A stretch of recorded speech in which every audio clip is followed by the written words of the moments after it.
जैसा कि last part में देखा कि गॉड एलेक्स ने स्नो गर्ल को ब्लैक मैजिक की मदद से उसकी सोल को स्टेबल कर दिया था, जिसके बाद वो बड़े आसानी से युहाओं के मेंटल सी में रह सकती थी। और अगर आपने ये वाली वीडियो नहीं देखी है तो इस वीडियो की लिंक आपको ऊपर आते हुए दिख जाएगी, क्लिक करके उस वीडियो को जरूर से देख लेना। तो चलिए अब बढ़ते हैं इस वीडियो की तरफ। इस पार्ट की स्टार्टिंग होती है और हमें ग्लोरी हॉल के अंडरग्राउंड बेस का सीन दिखाया जाता है, जहां पर डीन बिशप के पास आते हुए कहता है बिशप एक इमरजेंसी है। तो बिशप पूछता है क्या हुआ, तो डीन बताता है एक्सपेरिमेंट नंबर 1 गायब हो गया है, जिस पर बिशप कुछ भी नहीं कहता है। तो इसकी खामोशी पर डीन पूछता है बिशप क्या तुम ठीक हो। और जब ये डीन बिशप के हाथ पर खून टपकता हुआ देखता है तो ये हैरान होता है। और फिर बिशप काफी ज्यादा गुस्से से कहता है इस इंसिडेंट से रिलेटेड जितने भी पर्सन हैं उन हर एक से इन्वेस्टिगेट करो, फिर वह चाहे कोई भी क्यों ना हो, और दुनिया के हर एक गिल्ड के अंदर बॉडी सेक्ट को खत्म कर देने वाले मिशन को पोस्ट कर दो। और फिर हमें 4 दिन बाद sun moon royal spirit device academy के मेडिकल रूम को दिखाया जाता है। और यहाँ पर डॉक्टर कहता है ये तो काफी अजीब बात है जो तुम पूरी तरीके से हील हो गए हो, और तुम्हारा ब्रेन डैमेज भी नहीं हुआ है, तो तुम इतने लंबे समय तक कैसे सोते रहे, और कोई भी बात क्यों ना हो तुम पूरी तरीके से ठीक हो। तो युहाओ कहता है डॉक्टर क्या मैं यहाँ से अब जा सकता हूँ। तो डॉक्टर युहाओ को रोकते हुए कहता है नहीं, यहाँ पर एक काफी बड़े पैमाने पर इन्वेस्टिगेशन चल रही है और हर एक स्टोरेज डिवाइस को ढूंढा जा रहा है, और तुम यहाँ पर जरा रुको, मैं उन्हें जाके भेजता हूँ। और जैसे ही डॉक्टर यहाँ से जाता है तो हम देखते हैं कि युहाओ काफी ज्यादा गुस्से में है और ये मन में कहता है धत तेरी की एक्सपेरिमेंट नंबर 1 मेरे पास ही है। और तभी हम उसी डॉक्टर को देखते हैं जो युहाओं से कहता है ये लोग बस सिंपल सी सर्च करेंगे जिसमें सिर्फ कुछ मिनट ही लगेंगे। और सर्च को सुन के युहाओं के भी पसीने छूट जाते हैं।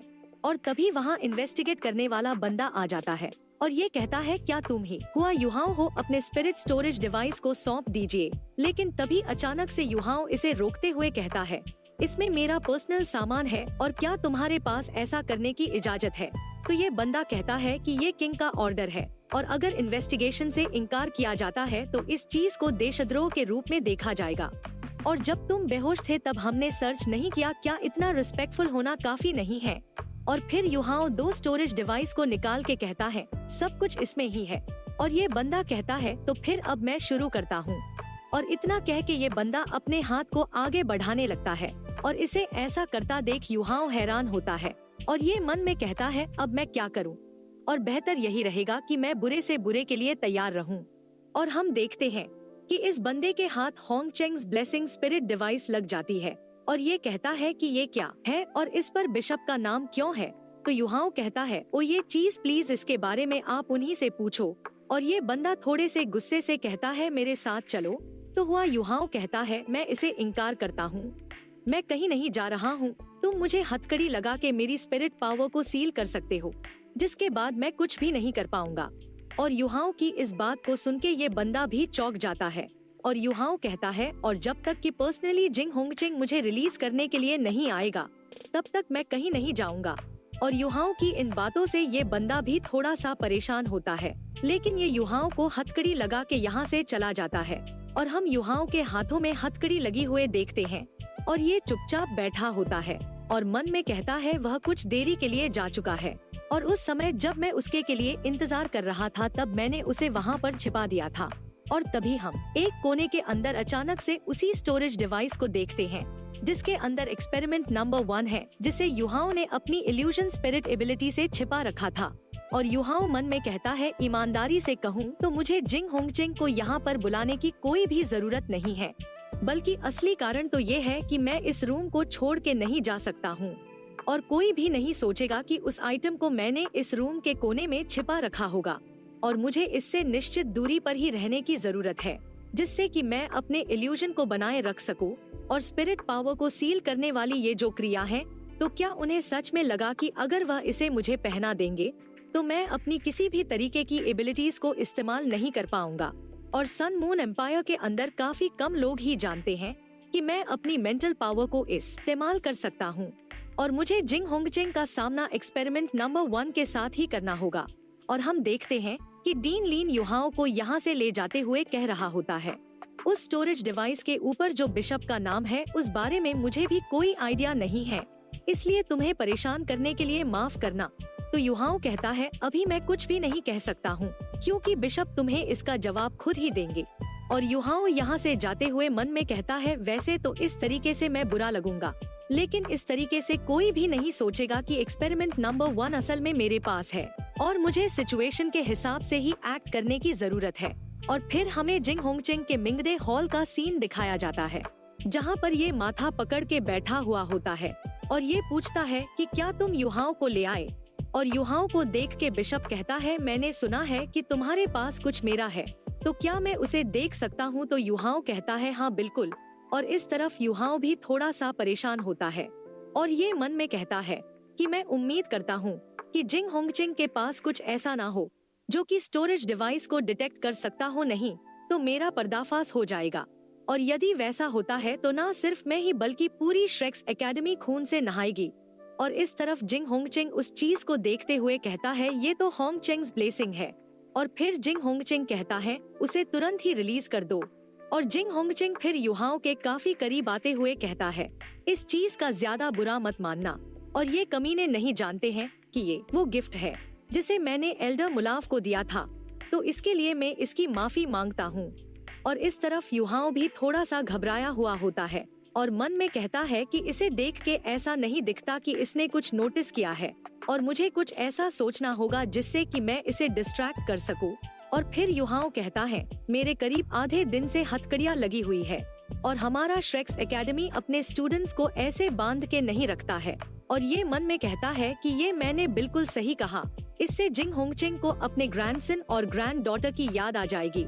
और युहाओ की बात को सुन के जिंग होंगचेंग कहता है ये हमारी गलती है और इसके बदले में तुम्हें मेटल का डिस्ट्रीब्यूशन मिलेगा बोनस में, और इस पर तुम क्या सोचते हो।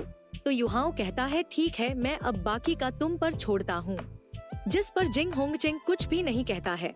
तो युहाओ कहता है तो फिर अब मुझे होंगचेंग्स ब्लेसिंग को अपने साथ लेकर यहाँ से चलना चाहिए।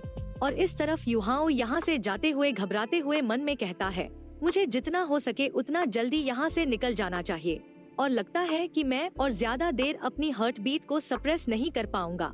और अगर इस चीज के बारे में जिंग होंगचेंग को पता चलता है तो अच्छा नहीं होगा। और तभी जिंग होंगचेंग कहता है रुको, ये अभी तक खत्म नहीं हुआ है, मेरे पास कोई चीज है जिसे मैं चाहता हूँ। और इस चीज को सुनकर युहाओ काफी ज्यादा घबरा सा जाता है और इसके पसीने छूटने लगते हैं और ये घबराते हुए सोचता है क्या मैं एक्सपोज हो गया हूँ। और फिर युहाओ थोड़े डरते घबराते हुए पीछे मुड़कर पूछता है बिशप आखिर क्या बात है। तो बिशप कहता है युहाओ अगर मुझे सही से याद है तो ये जो लास्ट में एडवांस स्पिरिट मास्टर कंपटीशन हुआ था, तुम उसके एक मेन टीम के हिस्सा थे ना। तो हुआ युहाओ कहता है ये सच नहीं है, मैं तो बस एक सब्स्टिट्यूट था। तो जिंग होंगचेंग कहता है मेरे पास तुम्हारे लिए एक प्रस्ताव है। और इसकी इन बातों को सुन के युहाओ भी थोड़ा सा घबराते हुए मन में कहता है तो ये है इसका प्लान, और ये जब तक कि मेरी चीजों की छानबीन नहीं करता है तब तक ये जो चाहे वह कर सकता है। और फिर युहाओ पूछता है तुम्हारे पास कैसा प्रस्ताव है।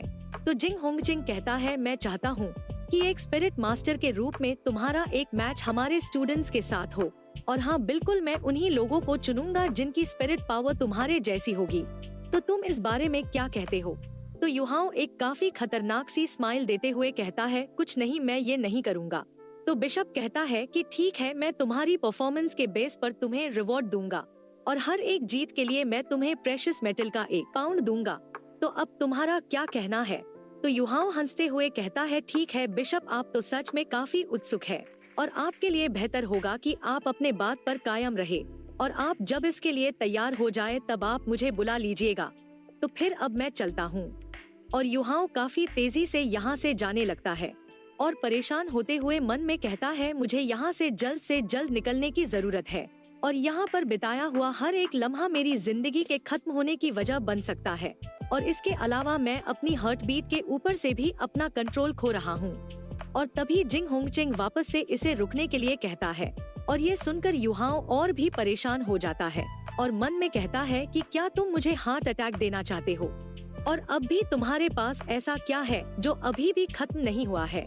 और फिर युहाओ पूछता है बिशप क्या मसला है। तो बिशप अपना हाथ आगे बढ़ाते हुए कहता है युहाओ अगर तुम हमें ज्वाइन करते हो तो श्रेक्स एकेडमी जो कुछ भी तुम्हें प्रोवाइड कर रही है, सन मून एम्पायर उसका डबल देने के लिए तैयार है। और इस बारे में तुम्हें क्या लगता है?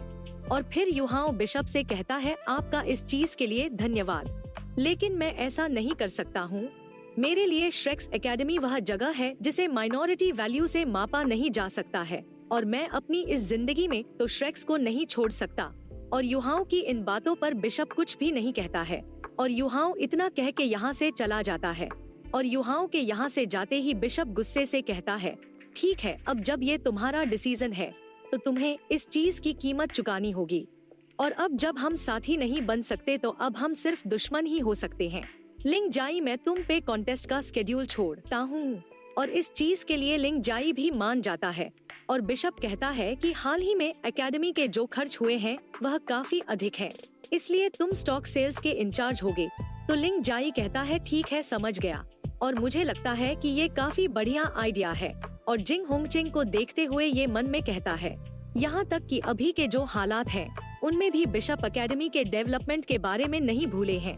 और न सिर्फ ये कॉन्टेस्ट स्टूडेंट के अटेंशन को डाइवर्ट करेगा, बल्कि स्टूडेंट्स की जो अवेयरनेस है सेल्फ डिफेंस को लेके वह भी बढ़ेगी। और इससे ये एक साथ ही कई टास्कों को पूरा कर सकेंगे। और फिर हमें sun moon empire royal academy के रूम का सीन दिखाया जाता है, जहाँ पर हुआ युहाओ अपनी सारी कहानी बताते हुए कहता है, बस इतना ही हुआ। तो केतु कहता है, जूनियर, तुमने मुझे और टीचर को काफी चिंता में डाला है। तो युहाओ कहता है, मुझे कोई आइडिया नहीं है कि मैं अनकॉन्शियस कैसे हो गया था, और मुझे लग ही रहा था कि आप लोग मेरे लिए परेशान होंगे। और फैन्यू कहते हैं, वैसे तो यहाँ तक कि बॉडी सेक्ट का जो अटैक था वह अनएक्सपेक्टेड था, लेकिन किस्मत से हम सभी ही ठीक है। और इस तरफ युहाओ मन में कहता है, मैंने इन लोगों को एक्सपेरिमेंट नंबर 1 और स्नो गर्ल के बारे में नहीं बताया है, क्योंकि ये चीज काफी ज्यादा इम्पोर्टेंट है और यहाँ पर बताना सुरक्षित नहीं होगा। इसलिए हम जो एक बार श्रेक्स एकेडमी लौट जाए तो मैं इन सभी को ही सब कुछ बता दूंगा। और तभी फैन्यू कहता है, युहाओ, इस बारी जो ये कॉन्फ्लिक्ट हुई है इस बारे में तुम्हें क्या लगता है? और इस चीज को सुनकर युहाओ मन में कहता है, लगता है कि टीचर मुझे टेस्ट करने की कोशिश कर रहे हैं। और फिर युहाओ कहता है, वैसे तो बॉडी सेक्ट हमले के दौरान काले लिबास में था, लेकिन शायद उन्होंने जानबूझकर अपनी प्रेजेंस को छिपाने की कोशिश नहीं की है। ऐसा इसलिए क्योंकि वह अपना नाम फैलाने की कोशिश कर रहे हैं, और इसकी वजह हम ये मान सकते हैं कि वह काफी लंबे समय से सामने नहीं आए हैं। और इसका जो दूसरा कारण ये है कि वह 7 lakh year old spirit beast के फीटस के पीछे थे, जिसकी कीमत करीब 150 मिलियन गोल्ड कॉइन्स की थी। हालांकि इन्होंने जो इतने बड़े अमाउंट में इतना ज्यादा पैसा दिया, जिस वजह से सभी लोगों ने ही सन मून एम्पायर के ऊपर फोकस किया। और फिर फैन्यू कहते हैं, जिंग होंगचिंग ने ये जो कॉन्टेस्ट अरेंज किया है, इस पर युहाओ तुम्हारा क्या नजरिया है? तो युहाओ कहता है, मुझे जिंग होंगचिंग तारीफ के काबिल लगता है, क्योंकि अभी की ये जो खराब हालात है तो वह अब भी इसमें शांत और संयमित रह पा रहा है। और न सिर्फ इससे स्टूडेंट्स का अटेंशन डाइवर्ट होगा, बल्कि स्टूडेंट्स को स्पिरिट मास्टर के खिलाफ लड़ने के महत्व को पहचानने में मदद करेगी। और आप लोग ऐसा भी कह सकते हैं कि वह मुझे इस चीज के लिए इस्तेमाल कर रहे हैं। तो केतु कहता है, क्या बात है जूनियर, तुम्हारे सारे एनालिसिस एकदम पॉइंट पर हैं। तो फैन्यू कहते हैं, युहाओ और केतु, तुम्हें कॉन्टेस्ट के लिए गुड लक। और इस चीज के लिए युहाओ थैंक यू कहता है। जिसके बाद हमें अगले दिन का सीन दिखाया जाता है, जहाँ पर इस कॉन्टेस्ट को लेकर चारों तरफ खबर फैल गई होती है और काफी सारे लोग आए हुए होते हैं और ये बातें करते हुए कहते हैं कि क्या ये बैटल एक्सचेंज स्टूडेंट के खिलाफ होने वाली है। मतलब कि जो एक्सचेंज स्टूडेंट होंगे उनका मैच हम जैसे स्पिरिट डिवाइस मास्टर्स के खिलाफ होगा। और इन मैचों को हर एक स्टूडेंट को ऑब्जर्व करना जरूरी है। और रजिस्ट्रेशन की जो रिक्वायरमेंट है वह लेवल 4 से लेवल 6 के स्पिरिट डिवाइस मास्टर्स के बीच की है। और विनर को रिवॉर्ड में 1 लाख गोल्ड कॉइन्स दिए जाएंगे। और तो और बिशप के द्वारा पर्सनली बनाया गया एक स्पिरिट डिवाइस भी दिया जाएगा। और वैसे तो ये एकदम बढ़िया है, लेकिन देख के ऐसा लगता है कि जो हारेगा उनका 1 महीने जितना मटेरियल ले लिया जाएगा। और देख के लगता है कि वह लोग भी यहाँ पर आ गए हैं। और तभी हम युहाओं को एक नई ड्रेस में देखते हैं और वाकई में ये इसमें काफी कूल लग रहा होता है। और युहाओं और केतु को देख के कुछ पीपल कहते हैं, ये लोग कौन है? अरे ये तो श्रेक्स एकेडमी के एक्सचेंज स्टूडेंट्स हैं। और ये लोग तो सन मून एम्पायर के स्पिरिट डिवाइस मास्टर्स को बिना किसी डर के चैलेंज कर रहे हैं। तो एक बंदा कहता है, बच्चों घर जाओ, वरना तुम यहाँ पर काफी बुरी तरीके से हारोगे। और इस तरफ टीचर फैन्यू कहते हैं, इनमें से आधे से ज्यादा लोगों ने शर्त लगाई है कि तुम 10 मैच भी नहीं जीत पाओगे। तो युहाओं कहता है, मैं आपको निराश नहीं होने दूंगा और मैं डेफिनेटली श्रेक्स एकेडमी का नाम खराब नहीं होने दूंगा। और मुझे पूरा विश्वास है कि अगले 3 दिनों में मैं सन मून एम्पायर एकेडमी के स्टूडेंट्स के दिलों में काफी गहरी छाप छोड़ूंगा। और तभी फैन्यू कहते हैं, लेकिन तुम भी काफी केयरफुल रहना और ये याद रखना कि एक शेर भी एक खरगोश के खिलाफ अपनी पूरी ताकत का इस्तेमाल करता है। तो युहाओं कहता है, हाँ मैं समझ गए हमें क्या करना है, और अगर वह श्रेक्स एकेडमी की ताकत के गवाह बनना चाहते हैं तो मैं जरूर उन्हें अपना जलवा दिखाऊंगा और उन पर ऐसी गहरी छाप छोड़ूंगा, उन सभी को ही बताने के लिए कि हम यहाँ पर पहले भी थे। तो दोस्तों, इसी के साथ आज का ये पार्ट खत्म होता है। और हाँ, इसका अगला वीडियो ट्यूसडे को शाम 7 बजे आएगा और इस वीडियो का लाइक एम 5000 लाइक्स का है, तो जल्दी से कंप्लीट कर देना। और हाँ, कमेंट बॉक्स में नेक्स्ट पार्ट लिखकर जरूर से बताना। तब तक के लिए बाय बाय, टेक केयर।